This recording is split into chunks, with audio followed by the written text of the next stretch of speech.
नमस्कार दोस्तों, मैं हूं वंदना भारती और आप देख रहे हैं कमोडिटी इनसाइट्स। ये साल चांदी के लिए याद की जाएगी और चांदी सोने दोनों, लेकिन चांदी की जो बढ़त है इस बार आप देखें तो इंटरनेशनल मार्केट में अब ये 120% से भी ज्यादा स्ट्रांग हो गई है। और अपना बाजार जो है उसका मूवमेंट तो आप आता हुआ देख रहे हैं। 78,000 की कमोडिटी अब यहाँ पे 1,92,000 हो गई है। और पिछले कुछ दिनों में ही अगर देखें तो हफ्ते दिन में हम लोगों ने 40,000 तक का जो बढ़त है वो प्राइसेस में आता हुआ देखा। तो क्या अब ये रैली रुकेगी या यहाँ पे फिजिकल बाइंग करनी चाहिए या रुक जाना चाहिए? ईटीएफ बाइंग में यहाँ पे प्रॉफिट बुक करनी चाहिए? बहुत सारे सवाल हैं, इन सब सवालों का आज जवाब लेंगे। सबसे बड़ी बात है कि ईटीएफ के बारे में मैं आपको बताना चाह रही हूँ कि अगर आपका शॉर्ट टर्म का नजरिया है तो आप यहाँ पे बुक कर लीजिए, काफी बढ़िया यहाँ पे आपको एक मुनाफा मिल रहा है। लेकिन अगर आप 2 या 2.5 साल अभी और रुक सकते हैं तो प्लीज आप चांदी में यहाँ पे रुकिए या पार्शियल प्रॉफिट बुकिंग करिए। पार्शियल प्रॉफिट बुकिंग का मतलब है कि जितना पैसा है उसका आधा आप यहाँ पे इनफैक्ट आप प्रॉफिट बुक कर सकते हैं, बाकी को छोड़ दीजिए साल 1.5 साल के लिए। क्योंकि चांदी में 2026 का जो अब यहाँ पे टारगेट निकल के आ रहा है ये 80-85 डॉलर का है। और यहाँ से भी ये कमोडिटी और बढ़ेगी और बीच में ये करेक्शन देखती रहेगी, इससे हम डिनाई नहीं कर सकते हैं। फिजिकल बाइंग की बात है तो फिजिकल बाइंग मैंने कहा था कि हर करेक्शन पे आप करते रहिए। इसमें कोई मतलब बहुत बड़ा वो नहीं है, क्योंकि फिजिकल जो है वो प्रीमियम पे ट्रेड कर रहा है। तो अभी आज चांदी मान लीजिए कि एमसीएक्स में 1,92,000 आ गई है। लेकिन स्पॉट मार्केट की बात की जाए तो जीएसटी, मेकिंग चार्जेस, ये सब लगा के 197 के करीब है, यानी कि लगभग आप 2 लाख की चांदी पहुंच चुकी है फिजिकल में। अगर फिजिकल में आपका लॉन्ग टर्म का ध्यान है तो मुझे ये भी लेवल सही लगता है, क्योंकि कभी भी चांदी या सोना हम जनरेशन वाइज एक दूसरे को देते हैं या गिफ्ट पर्पज से देते हैं। और इसे हम महीने, 2 महीने, 3 महीने के लिए नहीं लेते जैसा कि आमतौर पर हम शेयर्स के लिए करते हैं।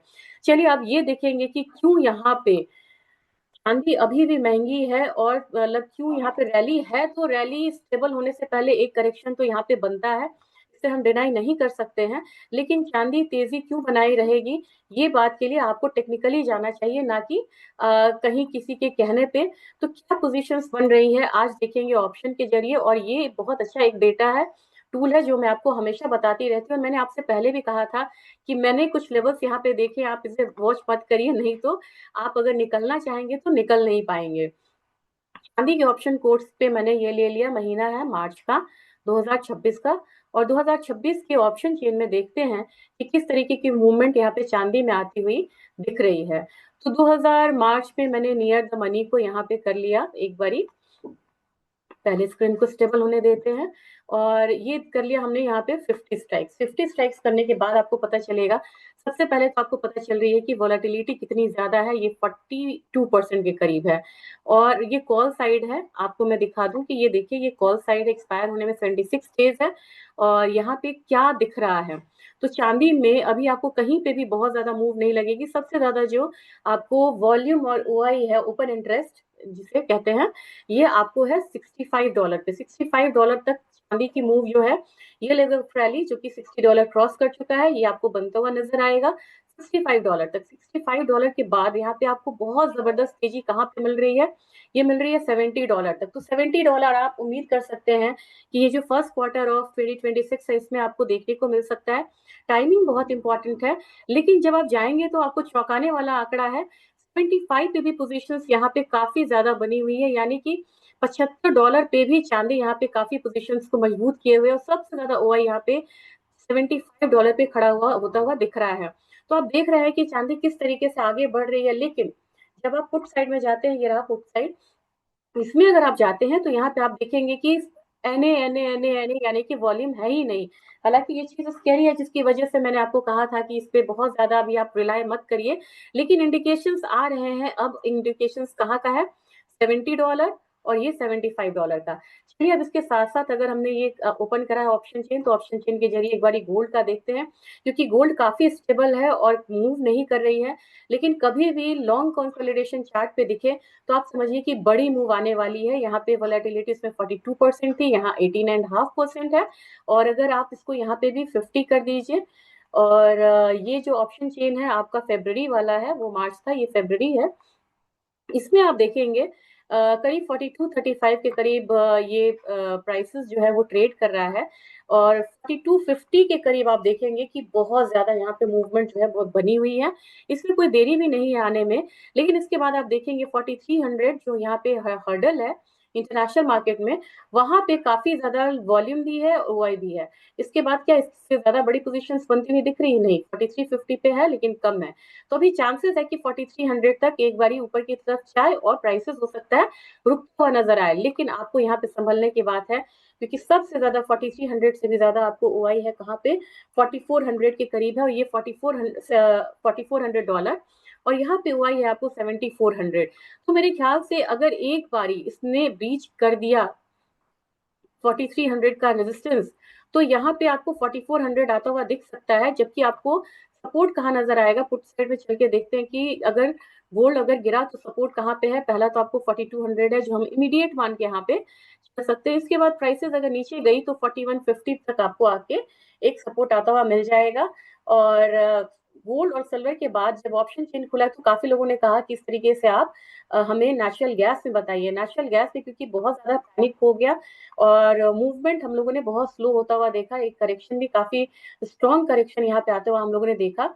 तो ऑप्शन कोर्स इसमें भी देखेंगे और देखेंगे कि किस तरीके का जो मूव है, और ये दिखा रहा है 62% की इम्प्लाइड वॉलेटिलिटी है।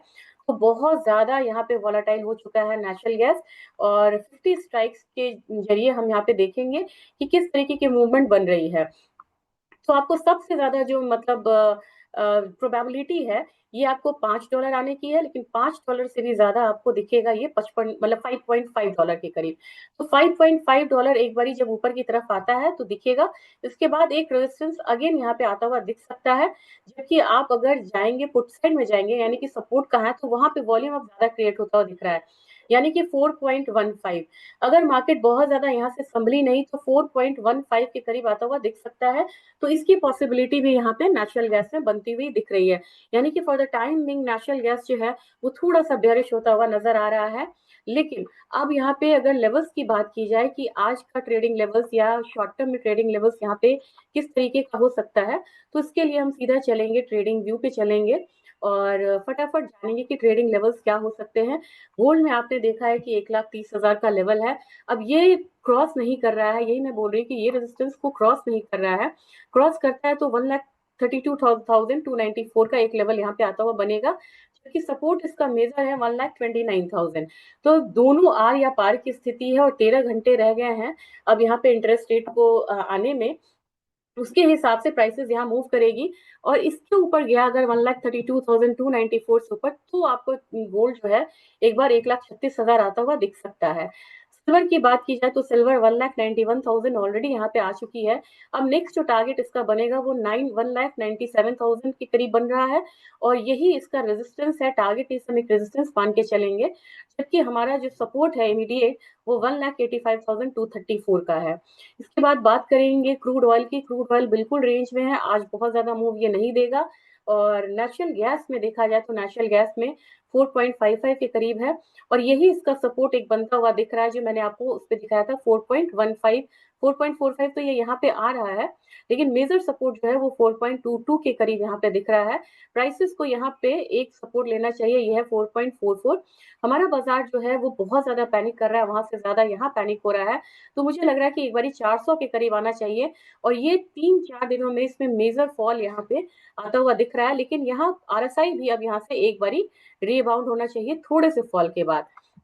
जिंक में बहुत ज्यादा मूव नहीं है, 314 की तरफ जाने की कोशिश करेगा। लेड में 182.37 तक है। कॉपर में मैंने आपको सुबह में ही बोला था कि कॉपर एक बार फिर से अपसाइड लेगा तो ये 1100 के करीब जाने की कोशिश कर सकती है कमोडिटी। जबकि स्पाइसेस में मैंने आपको कहा था कि स्पाइसेस बहुत स्ट्रॉन्ग मुझे लग रही है, खासकर टर्मरिक यहाँ पे। तो टर्मरिक ये वाला लेवल फिर से एक बार ट्राई करेगा, वो है 15,650 के करीब का। जबकि जीरे में भी एक अच्छी मूव आ रही है।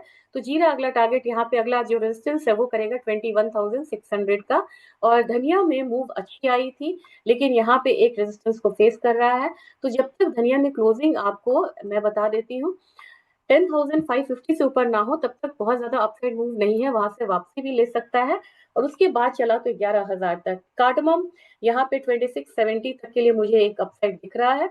जबकि ग्वारगम की बात की जाए, ग्वारगम ग्वारसीड में मुझे लग रहा है कि एक रेजिस्टेंस यहाँ पे बनता हुआ दिख रहा है 9200 पे। लेकिन इस बारी ये 9400 जाएगा, और इस बारी मुझे ग्वारसीड में भी लग रहा है कि 5,000 का स्तर जो है वो टूटता हुआ नजर आएगा, और 5100 के करीब हम यहाँ पे आता हुआ देख सकते हैं प्राइसेस। कैस्टर यहाँ पे मुझे लग रहा है कि कैस्टर में 7100 अगेन 7100 7125 की तरफ जा सकता है। लेकिन कोकुड में रैली थोड़ी थमी हुई है, लेकिन ये 3100 के करीब के लिए एक अपना पैसेज जो है वो बना रही है, एक स्ट्रेंथ जो है वो बना रही है।